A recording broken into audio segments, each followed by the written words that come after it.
There's no escaping the whiteboard.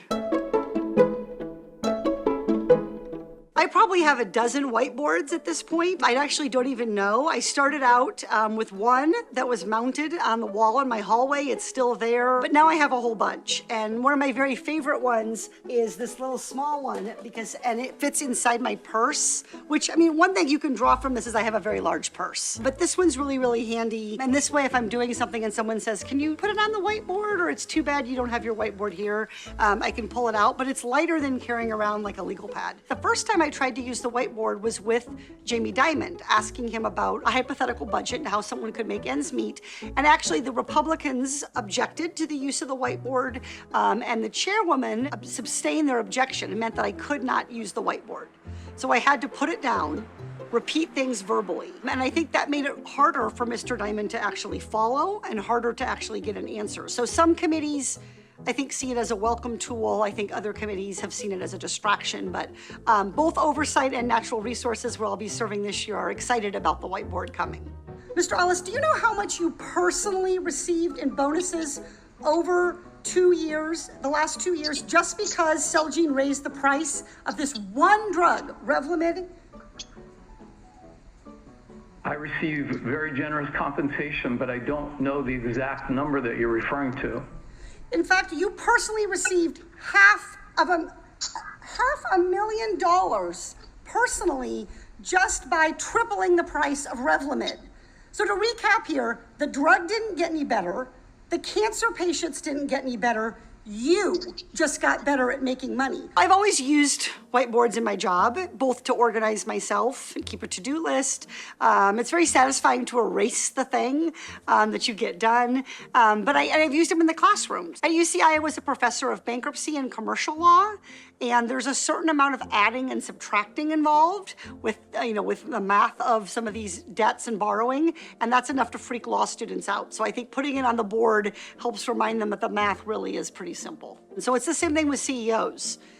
I want them on the same page. I think the biggest tactic they use is to say, could you repeat the question? Or I couldn't follow you. And they're basically chewing up your time and stalling. And so the whiteboard's a way to get not only the person I'm questioning on the same page, but also to help the American people follow along. The way I think about hearings is that they're opportunities to learn. That really is the purpose of a hearing. We're asking questions because we want answers. We're not supposed to be there to give speeches. There's plenty of other opportunities for politicians to give speeches. The goal here is to get answers. And so part of what I'm doing with the whiteboard is not only posing questions, but also taking down the answers. And so one of my favorite whiteboard moments is when I asked a CEO why he deserved to be paid so much. I'd like for you to please explain to the American public why you and 4 other executives deserve to pay yourselves tens of millions of dollars each year. I've got an empty whiteboard ready to take down your justifications. Right, I recognize that that's a considerable sum of money. I would, of course, point out that I don't have any direct input to my compensation. That's derived by the board, and it's forward to a vote of the shareholders. Have overwhelmingly supported the compensation package for me and the other named executive officers. Reclaiming my time, sir. Do you not know why you're getting hundreds of millions of dollars, tens of millions of dollars a year? I have one here that we just made the other day. It's kind of coming off, but my kids are kind of acting like they're being very difficult at dinner time. And so we sat down and we had a little family meeting and we came up with these rules. And so my favorite saying here is they get too loud at dinner. And so my favorite saying here is turn your knob down. Like they just get way too rowdy at dinner. But the idea was not that they're just gonna say they're gonna do this thing, but that they're gonna do it. And so we have this in our dining room, and the other night at dinner, somebody banged on the table and they were to make their point, and my kids and I were all like, oh, number 2. The whiteboard is, I think, a way to get back to the facts and to the questions.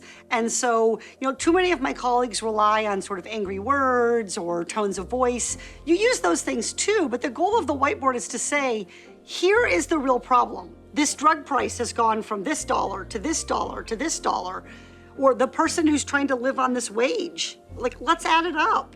They can't make ends meet.